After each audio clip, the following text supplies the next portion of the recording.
தவக்கோலம் கொண்டு பெறும் தார்மீக பொருள் தந்தவன், தார்மீக பொருள் தந்தவன்.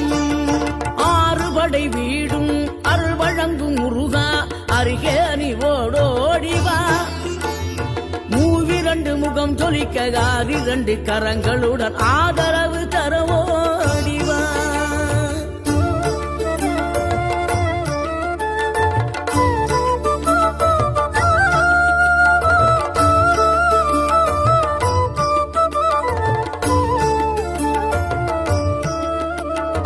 இனம் கொண்ட என் மனதை இனம் கண்டு அருள் செய்து வளமாக வைத்த முருகன், நீ பசு தேடும் கன்றனவே பசிகோடு வந்த என்னை பறிவோடு